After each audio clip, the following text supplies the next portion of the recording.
let's look at another problem. Let's look at B. Let's look at -4, which is going to be our first term, our a sub 1. And notice they don't give us our common difference D. They give us the fifth term, which is going to be equal to 16. So we have our first term, and we have our fifth term. Notice in between we're missing a bunch of terms. We're missing A2. We're missing A2, A3, and A4. Now what's done in between those steps is each time we add the common difference D, whether that's positive or negative. That means you end up, through all of those, adding a D 4 times. So you've added D 4 times if you go from the A1 to the A5. So let's figure out what that common difference D is. Well, what is the gap of numbers? Well, we went from the beginning to the end, from the -4 to the 16. Well, we went from -4 and we went all the way up to 16, a positive 16. So we went from -4 to 0, and then we went from 0 to 16 basically, which is we added a total of 20. Well, when we go over from -4 to 20 and we cover, -4 to 16, and we cover those 20 values, that is split up evenly between our D's 4 times. So I can set this up as an equation that these 20 values should be covered by our 4 D's that all need to be the same. So if you set that up as an equation, we can just solve it normally by dividing both sides by 4. So we can divide both sides by 4, which gives us that the common difference D actually needs to be equal to 5, which makes sense. If we add 5 the first time, we'll just get 1. Adding 5 again will get us 6. Adding 5 again will get us 11. And adding 5 does get us the final answer of 16 for the fifth term. So now that we have our common difference D, and we have our first term, that's all we need to find out any other terms that we need. So to find out the eighth term, first of all, remember we take the first term, which was -4, and actually take n-1, which is 7, times our common difference D, which we said was 5. So the 7 times 5 will give us 35 here. And then added to that first term, that was our -4. That gives us a value of 31. That's our eighth value. Or backtracking, we could have just gone to our fifth value and just kept adding 5 until we get to the eighth. We could have just kept on with our pattern. Either way. But there is no other way to find out what the nth number of our sequence is going to be. We have to use our formula, which says to find the nth value of our sequence, just like before, you start out with the first value, which was a -4. Then you multiply an n-1. You're not going to be filling in anything for n this time. Times a d. Well, we find out that d was 5. The only thing mathematically that you can do is multiply out that 5 here, that d, to your n-1, which will get you 5n-5. Then you do have some like terms you can combine. You've got a -4 and a -5, which gives you -9.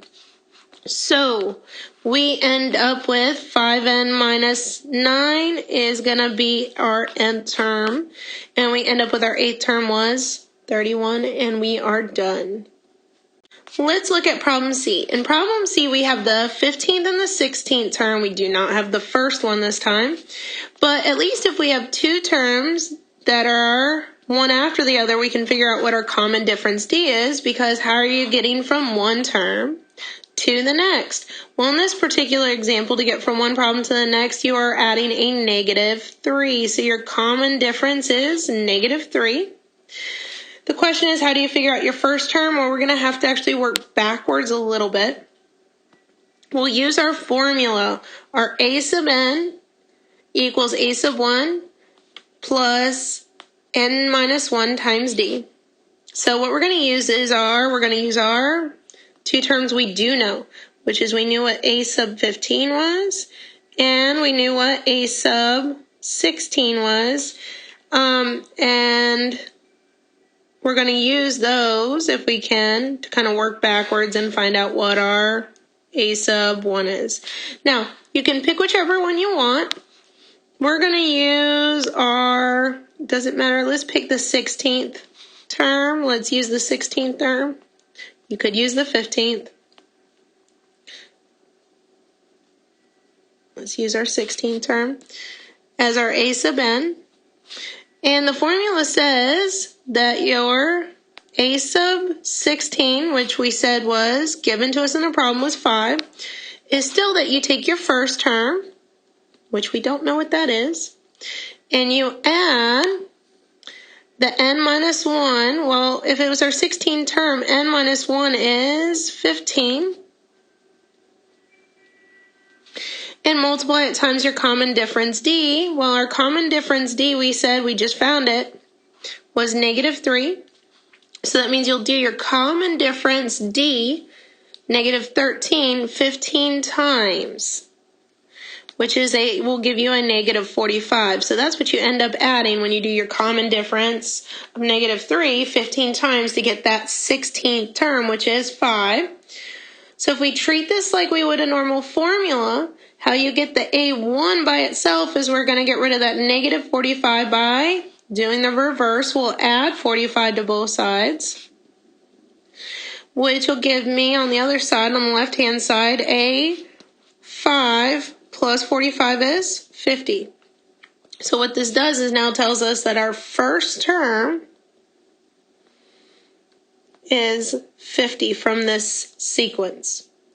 And then I can find any term I want if I have the common difference, the d, which we said was negative 3, and the first term, which we just found out was 50. So the first thing that they wanted us to find was the 8th term, remember? So remember the formula says to take your first term, we just found that was 50. And if we're finding the 8th term, we do the n minus 1, which is 8 minus 1 is 7, times your common difference, which is negative 3. So 7 times negative 3 is your negative 21. Added your first term 50 would give you 29. So that's your 8th term. Now let's find our general formula for our nth term. Again, it's starting out with your first term, which was 50. Taking your n minus 1, again, there's nothing you can do with that. If we're leaving n's in the formula, you're going to leave the n minus 1 too. And we'll multiply it times your d, which is your common difference, which we found was negative 3. Again, just like before, the only thing mathematically you can do is get rid of those parentheses, which means distribute, and that will get you a negative 3n plus 3. Combine your like terms. Your like terms are your 50 and your plus 3, which is a positive 53. So we end up with two things.